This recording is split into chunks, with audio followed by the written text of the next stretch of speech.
श्री सीता रामचंद्राभ्याम नमः। स्वागत है आप सभी का हिंदू ग्रंथावली ऑडियो बुक चैनल में। 74वां सर्ग।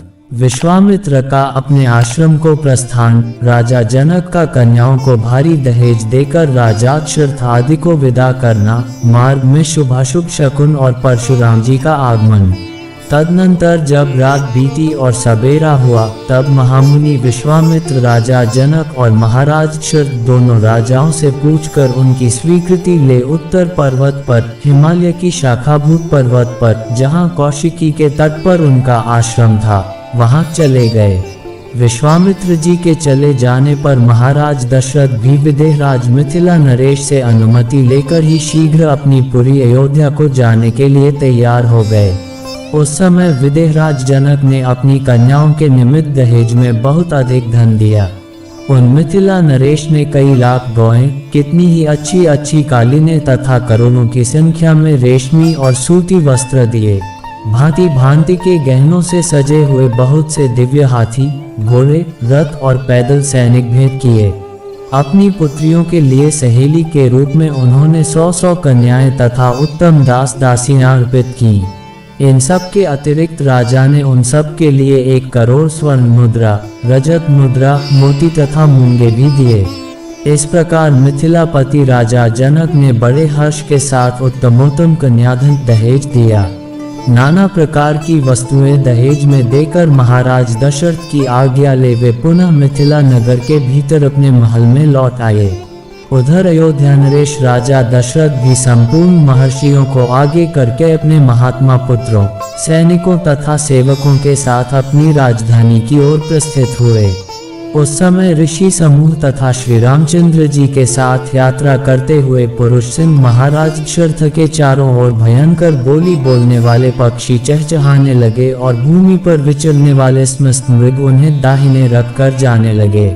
उन सब को देखकर राज सिंह दशरथ ने वशिष्ठ जी से पूछा, मुनिवर, एक ओर तो ये भयंकर पक्षी घोर शब्द कर रहे हैं और दूसरी ओर ये मृग हमें दाहिनी ओर करके जा रहे हैं। यह शुभ और शुभ 2 प्रकार का शकुन कैसा? यह मेरे हृदय को कंपित किए देता है। मेरा मन विषाद में डूबा जाता है।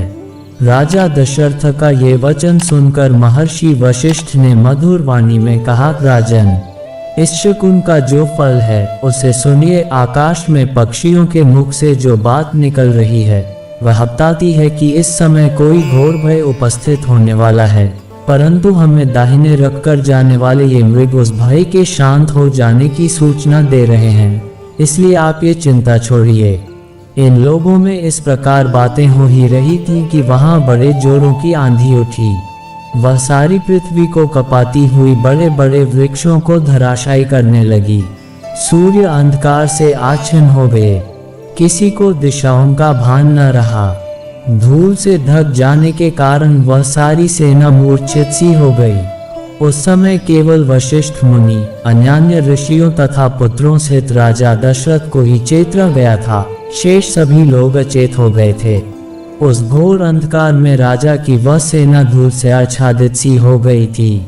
उस समय राजा दशरथ ने देखा, क्षत्रिय राजाओं का मानमर्दन करने वाले भृगुकुल नंद नजमदग्नि कुमार परशुराम सामने से आ रहे हैं। वे बड़े भयानक से दिखाई देते थे। उन्होंने मस्तक पर बड़ी बड़ी जटाएं धारण कर रखी थीं। वे कैलाश के समान दुर्जय और कालाग्नि के समान दुसह प्रतीत होते थे। तेजोमंडल द्वारा जाज्वल्यमान से हो रहे थे। साधारण लोगों के लिए उनकी ओर देखना भी कठिन था। वे कंधे पर फरसा रखे और हाथ में विद्युगनों के समान दीप्तिमान धनुष एवं भयंकर बाण लिए त्रिपुर विनाशक भगवान शिव के समान जान पड़ते थे। प्रज्वलित अग्नि के समान भयानक से प्रतीत होने वाले परशुराम को उपस्थित देख जप और होम में तत्पर रहने वाले वशिष्ठ आदि सभी ब्रह्मर्षि एकत्र हो परस्पर इस प्रकार बातें करने लगे, क्या अपने पिता के वध से अमर्ष्य के वशीभूत हो ये क्षत्रियों का संहार नहीं कर डालेंगे? पूर्व काल में क्षत्रियों का वध करके इन्होंने अपना क्रोध उतार लिया है। अब इनकी बदला लेने की चिंता दूर हो चुकी है। अतः फिर क्षत्रियों का संहार करना इनके लिए अभीष्ट नहीं है, यह निश्चय पूर्वक कहा जा सकता है। ऐसा कहकर ऋषियों ने भयंकर दिखाई देने वाले भृगुनंदन परशुराम को अर्घ्य लेकर दिया और राम राम कहकर उनसे मधुर वाणी में बातचीत की। ऋषियों की दी हुई उस पूजा को स्वीकार करके प्रतापी जमदग्नि पुत्र परशुराम ने दशरथ नंदन श्री राम से इस प्रकार कहा। इस प्रकार श्री वाल्मीकि निर्मित आर्ष रामायण आदि काव्य के बालकांड में 74वां सर्ग पूरा हुआ। 74